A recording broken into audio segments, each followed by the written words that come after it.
जय गुरुदेव नाम किसका? प्रभु का पावन नाम। जय गुरुदेव। मालिक का प्यारा नाम। जय गुरुदेव। समय का जगाया नाम। जय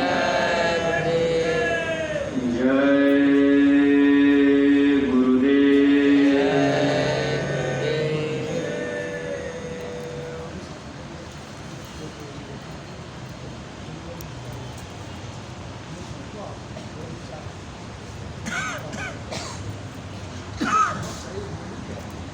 शब्द रूप में विराजमान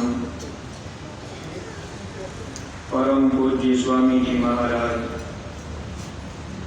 पूज्य महाराज जी के चरणों में कोटि कोटि नमन प्रणाम करते हुए उपस्थित सभी सत्संगी धर्म प्रेमी भाई बहनों को, संस्था के वरिष्ठ पदाधिकारी सदस्यगण, सभी जिम्मेदार सेवादार प्रेमियों को सादर जय गुरुदेव। जय परमार्थी प्रेमी भाई बहनों, हम सब लोग कर्म प्रधान देश में रहते हैं। अपने कर्म के अनुसार ही जीवन में सुख दुख आते रहते हैं।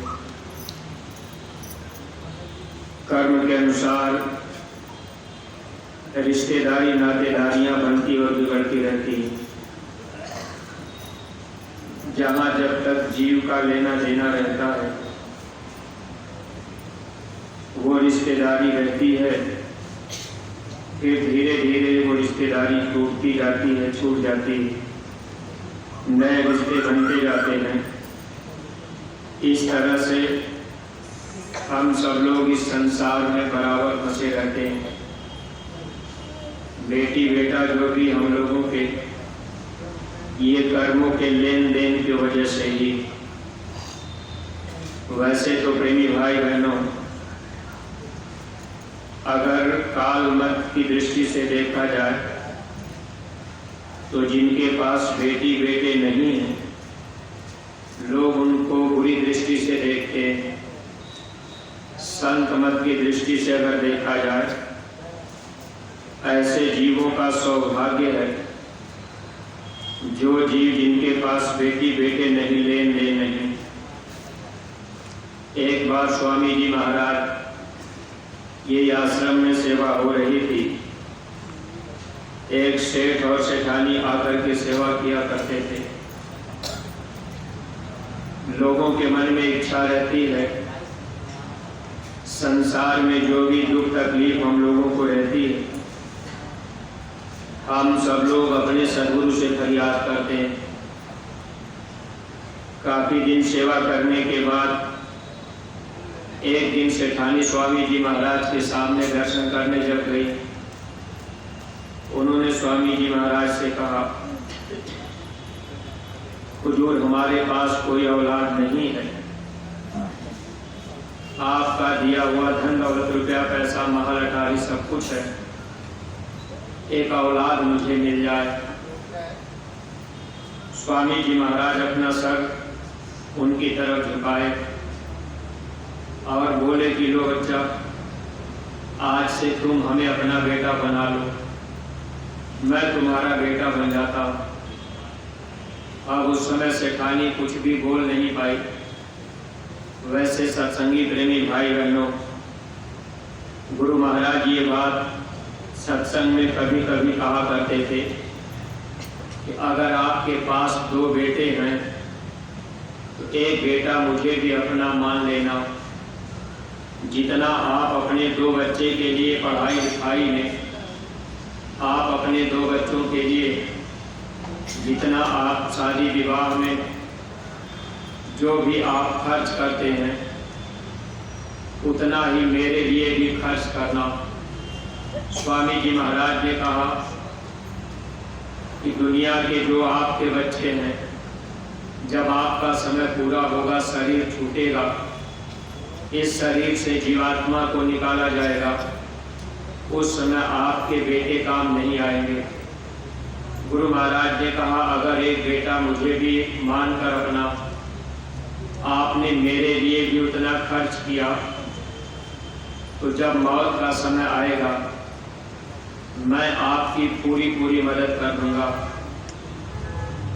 अब हम आप सत्संगी प्रेमी भाई बहन भी ये वचन अपने अंदर उतार नहीं पाते, क्योंकि आज कोई बिरला सत्संगी होंगे जिनके पास जो बेटे हैं, एक बेटा अगर गुरु महाराज को भी मानकर उतना हम आप खर्च करने लगे, सेवा देने लगे, तो परमार्थी प्रेमी भाई बहनों, निश्चित है कि मौत के समय सद्गुरु हमारी आपकी मदद कर देंगे। लेकिन ऐसा कोई प्रेमी मान पाता है। शाम को सेठ और सेठानी आपस में बातचीत कर रहे थे। सेठानी ने सेठ जी से कहा कि आज मैंने स्वामी जी महाराज से एक बेटा मांगा था, लेकिन स्वामी जी महाराज ने कहा कि लो हमको अपना बेटा बना लो। तो बताइए स्वामी जी महाराज को अपना बेटा हम कैसे मान लें? तो सेठ जी बोले कि अच्छा बताओ मैं क्या करूं? सेठानी कहने लगी कि कल आप दर्शन करने जब जाइएगा तो स्वामी जी महाराज से आप कहिएगा कि हुजूर एक बेटा हमें मिल जाए। देखिए स्वामी जी महाराज आपसे क्या कहते हैं। आप दूसरे दिन सेठ जी जब दर्शन करने गए, अब उनकी इच्छा हुई कि स्वामी जी महाराज से हम कहें कि हुजूर मेरे पास कोई औलाद नहीं, एक बेटा मिल जाए। तो सेठ जी कम नहीं पाए, तब तक स्वामी जी महाराज बोल दिए, अरे बच्चा अपनी सेठानी को समझाते नहीं, वो कल हमसे बेटा मांग रही थी, उसको बता देना अभी पिछले जन्म में, पिछली योनि में जब वो सुअर की योनि में थी तो 8 बच्चा पैदा की।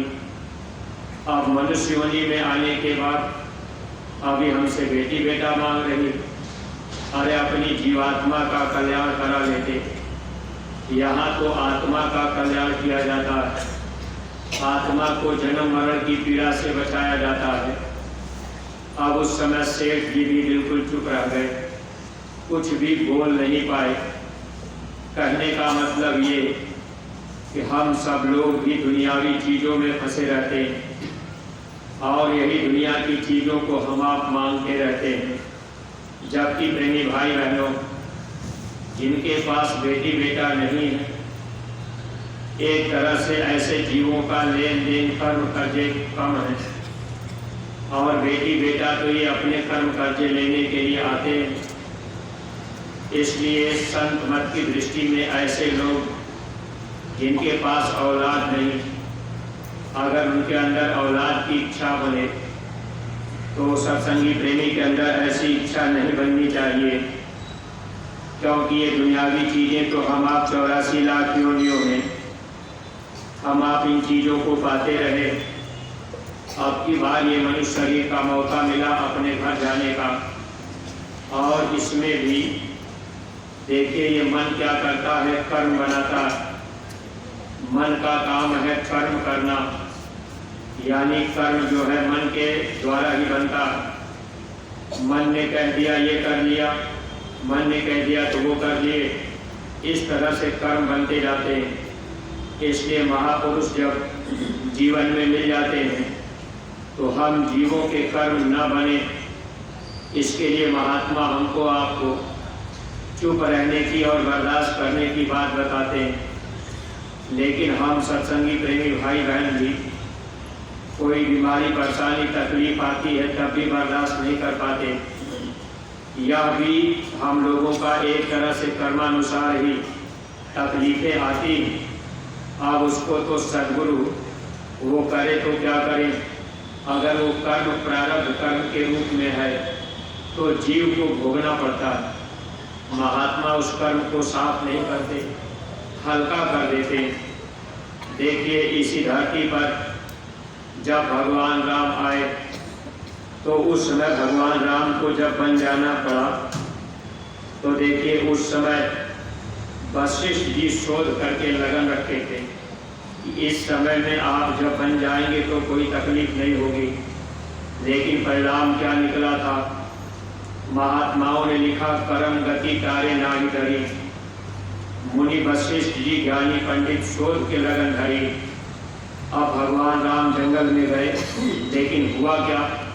सीता हरण मरण दशरथ कर वन में विपद पड़ी। यानी भगवान राम जंगल में गए, वशिष्ठ जी शोध करके लगन रखे, फिर भी सीता का हरण हो गया, पिता का मरण हो गया। अब ये तकलीफ उनको भी उठानी पड़ी थी। इसलिए परमार्थी प्रेमी भाई बहनों, सदगुरु के मिलने के बाद भी अगर कोई दुख तकलीफ बीमारी परेशानी आ गई और हम आप ये सोचेंगे गुरु महाराज की दया नहीं हो रही, तो ये तो कर्मानुसार तकलीफें आएंगी। इन तकलीफों को अगर हम सब लोग हंसते हंसते झेल लें, गुरु की दया और मौज मानकर सदगुरु से प्रेम प्यार बनाए रखें और हम आप सुमिरन ध्यान और भजन जब इसको बराबर करते रहेंगे तो इससे क्या होगा? जो हमारे आपके रोज के कर्म हैं, ये कर्म भी धीरे धीरे साफ होते जाते हैं। सुमिरन ये नाम रूपी झाड़ू है। अगर हम आप सुमिरन करेंगे, नाम मिल गया तो ये नाम झाड़ू है, सुमिरन करेंगे ये झाड़ू चलेगा। ये मकान किराए का है शरीर, इस मकान में अच्छे और बुरे कर्मों की गंदगी आती है और कर्म की गंदगी बराबर आती है। अगर कोई माँ बहन जा रही है, हम आप उसको अपनी नज़रों से देख लिए, कोई बुरा ख्याल अगर मन में आ गया, कोई बुरा वचन अगर हम आप बोल दिए, कुछ हम आप बुरा सोच लिए, तो ये कर्म जीव का बन जाता है। इसीलिए महात्माओं ने इस बात को स्पष्ट कर दिया था, पर नारी के रास्ते सीधे नर के जाए, ताको जम छाड़े नहीं केती करो उपाय। पर नारी पहनी छुरी मत कोई लाओ अंग, रावण के 10 सिर गए पर नारी के संग। यानी इसका बहुत बड़ा कर्म बनता है, कर्म भोग जीव को भोगना पड़ता है। इसलिए महापुरुष इस बात को जानते हैं कि जीव के कर्म तो बराबर बनते रहते हैं। हम आप इस संसार में चलेंगे तो कुछ न कुछ कर्म हमारा आपका बनेगा ही, इससे हम आप बच नहीं सकते। लेकिन अगर महापुरुष मिल गए, नाम रूपी झाड़ू मिल गया और रोज रोज हम आप सुमिरन ध्यान भजन करने लगे, तो मान लीजिए कोई कर्म हम आप नहीं भी करना चाहते, नहीं भी सोचना चाहते, लेकिन मन ने बुरा सोच लिया, तो ऐसे कर्म जब हम आप सुमिरन करेंगे तो सुमिरन रूपी झाड़ू, नाम रूपी झाड़ू से ये कर्म रोज का रोज साफ होता जाता है। इसलिए सुमिरन ध्यान और भजन हर परमार्थी प्रेमियों के लिए जरूरी होता है। अब बहुत से नौजवान बच्चे बच्चियाँ अब ये लोग सोचते हैं कि हमारे पास तो अभी बहुत समय है, हम बाद में सुमिरन ध्यान भजन कर लेंगे, अभी हमको क्या जल्दी पड़ी हुई है। ये हमारे आपके मन का धोखा है। अब इस कलयुग में अगर हम आप ये सोचेंगे बाद में हम भजन करेंगे, अभी बहुत समय, बुढ़ापे में करेंगे, तो बुढ़ापे में बैठना मुश्किल होगा। दुनिया का काम जवानी में होता है, तो परमार्थ का काम भी जवानी में ही होगा। इसलिए परमार्थी प्रेमी भाई बहनों, जिन बच्चे बच्चियों को भी नाम दान मिल गया, उनको चाहिए कि अगर हम आप इस आध्यात्मिक विद्यालय में आए हुए हैं तो अपना समय घूमने टहलने में न बितावे।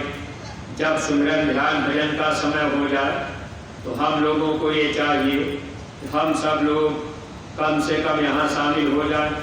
मान लीजिए सेवा से अगर हम आप जल्दी चले आए, अब इसके बाद हम आप घूमते टहलते रह गए या इधर उधर में अपना समय बिता दिए, तो जब विद्यालय में आकर के हम आप अनुशासित नहीं होंगे तो फिर अपने घर परिवार में कहाँ से मन के ऊपर अंकुश लगेगा। ये तो मन के ऊपर अंकुश लगाने का एक मौका मिलता है भाई हम गुरु दरबार में हैं, अब यहाँ हम आए हैं, अपना मूल सिद्धांत ये होना चाहिए कि भाई हम सेवा करेंगे और घंटी बज गई अगर खाली हो गए तो फिर सुमिरन ध्यान भजन में हाजिर हो जाएंगे। अगर मान लीजिए कहीं सेवा में फंस गए, नहीं आ पाए, तब तो बात अलग है।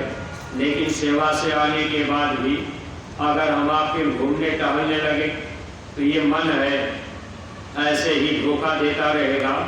और ये समय अपना जो भी 10 दिन 15 दिन 2-4 दिन हम आप सेवा में आते हैं, अब ये सोच करके कि चलेंगे गुरु दरबार में सेवा करेंगे, लेकिन ये मन हमको आपको इधर उधर करके ये भी समय निकाल देता है। इसलिए इस आध्यात्मिक विद्यालय में जहाँ सद्गुरु मौजूद हो, आप सद्गुरु तो ऐसे शब्द रूप में हर जगह रहते हैं, लेकिन प्रेमी भाई बहन यहाँ तो हम आप जिस स्थान पर हैं यहाँ तो महापुरुष मौजूद, हम आप दर्शन पर्शन भी कर रहे और समय से सुमिरन ध्यान भजन की घंटी बजी उसमें भी शामिल नहीं हुए। अगर हम आप सुमिरन रोज नियम से करने लगे तो तकलीफों में आराम मिलने लगे और हर तरह का लाभ हम प्रेमी भाई बहनों को मिल जाए। महात्माओं ने इसलिए लिख दिया था, सुमिरन से सुख होता है, सुमिरन से दुख जाए, कहे कबीर सुमिरन किए साई माही समाए। सुमिरन से सुख मिलेगा, सुमिरन से दुख जाएगा और सुमिरन से अंदर में मालिक का दर्शन होता है। अगर हम आप सुमिरन नहीं किए, जब नाम रूपी झाड़ू इस मकान में नहीं लगाएंगे तो बाहर से ये शरीर देखने में भले सुंदर लगे, लेकिन अंदर तो कर्मों की गंदगी पड़ी हुई है और ये कर्म हम लोगों के लिए एक तरह से बोझा होता है। अगर बीच में समय पूरा हो गया तो ये पाप कर्मों की गठरी सिर पर लगा रहेगा और इस जीवात्मा को जमदूत मारते पीटते ले जाएंगे, धर्मराज के दरबार में हिसाब करेंगे और उधर ले जा करके फिर सजा सुना देंगे। अब सद्गुरु इसीलिए देखिए पूज्य महाराज जी बराबर इस बात पर हम प्रेमियों को जोर दिया करते हैं कि आप सब लोग अपनी अपनी गठरी उठरी संभालो, अपनी गठरी खुद ही भारी है। अब हम आप किसी की निंदा आलोचना करके अगर दूसरे की गठरी दूसरे के कर्म को अपने ऊपर ला देंगे तो हम आप इसी कर्मों से दबे रहेंगे और ऐसे जीवों को जब जमदूत ले जाते हैं, यमलोक के मार्ग में बड़ी कड़ी सजा देते हैं। सर पे पापों की गठरी लगी रहती है, रास्ते में कटीले तार बिछे होते हैं। अब उसी कटीले तार पर जीव को चलाया जाता है, जीव चल नहीं पाता, गिर जाता है, जमदूत घसीटते हैं, पूरे शरीर में घाव हो जाता है। आगे जमदूत ले जाएंगे यमलोक के मार्ग में। स्वामी जी महाराज बताया करते थे कभी कभी जैसे जलता हुआ बालू दाना भोजने वाला लाल करके रखता है, अब उसी जलते हुए बालू के मैदान में इस जीवात्मा को घसीटा जाता है। अब पूरे शरीर में, यानी ये लिंग स्थूल शरीर नहीं रहेगा, आत्मा उस समय लिंग शरीर में रहेगी, वहाँ भी भारी तकलीफ होती है। जीव हाय हाय करके चिल्लाता है, अब जीव से चला नहीं जाता, जमदूत मार मार करके उठाते हैं, अब उठा करके फिर चलाते हैं, फिर जीव नहीं चलता, गिर जाता। इतनी असहनीय पीड़ा स्वामी जी महाराज कहा करते थे कि जिन जिन महात्माओं ने अपनी दिव्य आंखों से देखा कि इतनी तकलीफ नरकों में जीव को दी जा रही, यमलोक के मार्ग में जीव को दुख दिया जा रहा, अब महात्मा इसीलिए हमको आपको बराबर रास्ता बता करके प्रेरित किया करते हैं ताकि हम आप कुछ लाभ कमा लें। अब मान लीजिए हम आप यहाँ सेवा में आए, अब यहाँ आने के बाद भी नहीं बात समझ पाए, इधर उधर घूमने टहलने में समय बिता दिए, सेवा से खाली होने के बाद भी सुमिरन ध्यान भजन में हाजिर नहीं हो पाए, तो हम आप सद्गुरु को खुश कैसे कर पाएंगे। सद्गुरु को खुश करने के लिए देखिए बच्चा विद्यालय में अगर पढ़ने जाता है तो वहाँ कितनी कड़ाई रहती है। अगर प्रार्थना में आने में देर हो गई तो बच्चे को सजा दी जाती, उसको 1 घंटी पढ़ने नहीं दिया जाता, या तो उसको अध्यापक मुर्गा बना करके 10 मिनट के लिए अब उसको सजा दे देते हैं, तुम देर क्यों किए। लेकिन यहाँ तो कोई कड़ाई तो है नहीं। अगर हम आप इस बात को नहीं समझ पाए, ठीक है, अगर मान लीजिए सेवा में लगे तब तो कोई बात नहीं, लेकिन सेवा से खाली होने के बाद फिर अपना समय घूमने टहलने में न बीते। जो भी 2-4-10 दिन हम आप यहाँ सेवा करने आए, तो बच्चे बच्चियों को भी, जो नौजवान बच्चे हैं, आपको भी चाहिए कि थोड़ा सा अपना समय सुमिरन ध्यान भजन में और यहाँ सत्संग में हम आप थोड़ा समय अगर देते रहेंगे, गुरु महाराज के वचन वाणियों को याद करते रहेंगे, ये वचन अगर याद रहेगा तो थोड़ा बहुत जब ये मन धोखा देगा वहाँ हमको आपको बचने का एक मौका रहेगा। अगर गुरु का वचन याद नहीं रहेगा, मन कभी भी धोखा दे देगा और कहीं न कहीं कोई कर्म बन गया, इससे जीव का भारी नुकसान हो जाता है। इसलिए परमार्थी प्रेमी भाई बहनों, हमारा आपका लक्ष्य फायदा पाने का यानी लाभ पाने का होना चाहिए। हम आप यहाँ लाभ लेने के लिए क्या आए? आत्मिक दौलत कमाने के लिए, आत्मा का धन पाने के लिए यहाँ हम आप गुरु दरबार में सेवा करने आते हैं। इसमें दोनों चीज़ें मिल जाती हैं। अगर गुरु आदेश में सेवा करेंगे, सुमिरन ध्यान भजन करेंगे, तो आत्मिक लाभ भी मिलेगा और सद्गुरु जब प्रसन्न होंगे तो बीमारी परेशानी तकलीफों में भी दया कर देते हैं। उनकी दया बराबर काम करती है। इसलिए परमार्थी प्रेमी भाई बहनों, ये बात कही गई थी कि जो काम दवा नहीं करती है वो काम दुआ कर जाती है। जब कामिल मुर्शिद मिलते हैं तो बात खुदा से होती है, यानी जिस बीमारी में दवा काम नहीं कर पा रही, महापुरुष मिल गए, खुश हो गए। हम आप सेवा किए, समय से सुमिरन ध्यान भजन किए, तो आने वाली बीमारियों को महापुरुष टाल देते हैं, या तो हल्का कर देते हैं या अपने ऊपर ओढ़ लेते हैं। ये तो महापुरुष के खुश होने पर संभव है। अगर हम आप महात्मा को खुश नहीं कर पाए, समय का ध्यान नहीं दे पाए, तो ये समय जो हम आप यहाँ दे रहे सेवा में, ये व्यर्थ में अगर चला गया तो नुकसान ही नुकसान। इसलिए विद्यालय में आने के बाद हर विद्यार्थी को समझना चाहिए, हम आप परा विद्या के विद्यार्थी हैं। यहाँ आत्मा का धन पाने के लिए, हमेशा हमेशा के लिए सुखी और आज़ाद होने के लिए हम आप यहाँ आए। स्वामी जी महाराज कहा करते थे कि बच्चे, अगर तुम मेरी बात मानो, आप भजन करो, तो मैं तुम्हारी सारी इच्छा पूरी कर दूंगा। अब भले भजन न बने, लेकिन हम आप कम से कम बैठने की आदत अगर बनाएंगे तो गुरु महाराज दया तो करेंगे, खुश तो होंगे। जैसे अपना बच्चा भले घर में बैठा है, किताब खोल करके, बच्चा भले न पढ़ रहा हो लेकिन किताब खोल करके बैठा है, तो माता पिता खुश होते हैं कि चलो हमारा बच्चा पढ़ाई कर रहा। ऐसे ही प्रेमी भाई बहन, जब हम आप सुमिरन ध्यान भजन बने ना बने, अगर हम आप बैठने लगेंगे, आदत बन जाएगी, तो सद्गुरु खुश होते हैं कि कम से कम ये बच्चा बात तो मान रहा। महापुरुष तो जान रहे कि ये मन इतना दिनों तक बाहर भागता रहा, तो इतनी जल्दी तो ये मन रुकेगा नहीं, ये मन इतनी जल्दी अंदर जाएगा नहीं। इसलिए महापुरुष बैठने के लिए बराबर जोर दिया करते हैं। और हम सभी सत्संगी प्रेमी भाई बहनों को चाहिए, हम आप बराबर सेवा का काम करते रहें और सुमिरन ध्यान भजन में समय देते रहें। दया दुआ हमको आपको मिलती रहेगी। और अपने अपने क्षेत्रों में, अपने जिले गांव घर में जब हम आप जाएं, तो एक एक गांव हम आप गोद लेकर गुरु महाराज के वचन वाणियों की पुस्तक घर घर पहुंचाने का काम करें। इसमें हम प्रेमियों को बहुत बड़ी दया मिलेगी। ये बात नहीं कि ये काम बंद हो गया।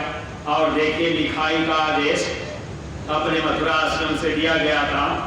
बहुत से प्रेमी भाई बहन ये सोचते हैं कि भाई ये तो केवल 10-11 दिन के लिए ही कहा गया था, लेकिन ऐसी कोई बात नहीं। अगर आप 20 मई से 31 मई तक लिखाई का काम नहीं कर पाए, तो आप जून के महीना में भी आप ये लिखाई का काम बराबर करते रहें। जब आप कोई काम, कोई सेवा नहीं कर पा रहे, जगह जगह गांव में दीवारों पर, जगह जगह खंभे पर, जगह जगह पेड़ों पर अगर आप लिखाई का काम कर देंगे, चारों तरफ जय गुरुदेव नाम और गुरु महाराज का संदेश जगह जगह लिखा पड़ा रहेगा, लोग उसको पढ़ेंगे, उससे कुछ न कुछ लाभ पाएंगे। इसलिए लिखाई का काम हम प्रेमी भाई बहन अभी बंद नहीं करेंगे, ये काम चलता रहेगा।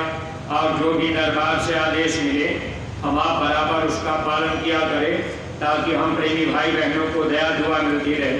देखिए प्रेमी भाई बहनों, इन्हीं शब्दों के साथ में हम अपनी वाणी पर यहीं पर विराम दे रहे।